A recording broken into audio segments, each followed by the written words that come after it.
Good morning and welcome to day 22 of our Advent journey of devotions together. Today's devotion will be addressing the question of John Wesley, do I believe that Christ loved me and gave himself for me? This devotion was written by Reverend Susan Robb. You ready to get started? Let's jump right in. She says, there are times in our lives when it's difficult to believe, as John Wesley did, that Christ loved me and gave himself for me. She says, we may even wonder, as Mary wondered at the angel's words, how can this be? We may feel as if our past is too dark, or we can't possibly be loved by God until we've become more perfect, cleaned up a little better. Otherwise, we are not worthy of such sacrificial love. It's hard enough to say, let alone believe that love comes for us.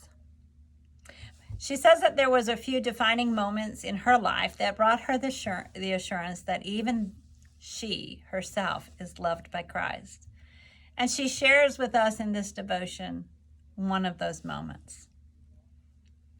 She said it was the first Christmas that her and her husband celebrated together as a married couple.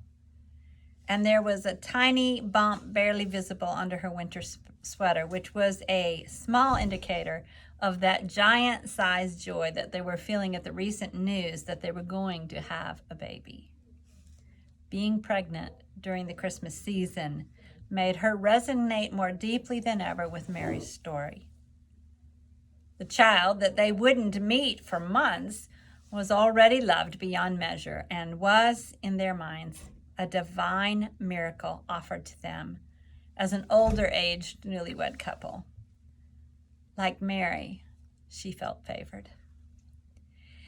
In her unbridled excitement, her husband and her, she went shopping and bought the kinds of gifts that they hoped to give their own child one day and deposit them at a local angel tree, much like many of you have done this year.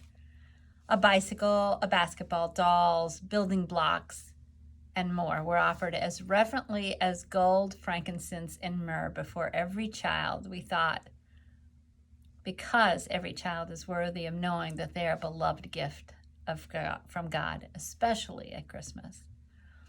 So that Christmas, they were aglow with joy and hope for the future. All was calm, all was bright. You know how this story goes.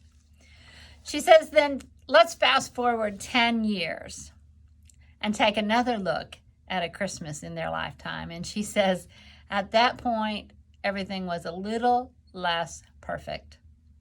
It was 2 weeks before Christmas, these 10 years later, and there was precious few gifts under the tree for their now 2 children, and Christmas cards impatiently waited to be addressed. And one morning she wondered to herself, when will there be time to create that perfect Christmas for my family between work, seminary, and keeping up with 2 busy children? You've been there, friends, haven't you? By early evening, the question didn't matter. She was frantically driving her firstborn to the emergency room where a surgeon and her husband would be waiting to meet them. It was suspected that she had a ruptured appendix, and of course, time was of the essence. As she glanced back at her limp daughter moaning in the back seat, she saw her younger son's dirty face in the reflection and noticed that his clothes were dirty and his feet were bare. She said she hurriedly scooped him up from playing in the sandbox on her way to the car, and only now did she realize that he had on no shoes. So be it, we weren't turning back. Darkness was descending as she rounded the corner toward the children's hospital, and the beautiful blue lights of its towering Christmas tree acted as a beacon directing us toward the emergency room drive. We were almost there, almost to the life-saving help that her daughter needed. As she pulled up to the drive, her car was abruptly stopped by a sea of traffic barricades and a police officer explaining that they couldn't come through until the tree lighting ceremony was complete. And it had NFL celebrities and hordes of onlookers. It all had to end. She says that her children now tell the stories of how at that moment, her personality turned immediately from the normal, pleasant one of the mother they knew to the one exhibited by a fiercely aggressive mama bear protecting her cubs. Within seconds, she had a police escort into the emergency room. She gives all kinds of thanks and apologies that followed. It took 5 days before her daughter was back home, minus an appendix, and recovering in her bed. So that final week before Christmas wasn't spent frantically shopping and addressing Christmas cards as they had suspected it would be. Most days were spent quietly with the family all piled up on the sofa, reading Christmas stories together, wrapping the few presents that they did have together, and taking care of the precious gifts she had been given 10 years before, her children. It's one of her favorite Christmas memories. She says it's rare now that she even wonders, how can it be that Christ loves me? That God came in the flesh of a child to give himself up for her.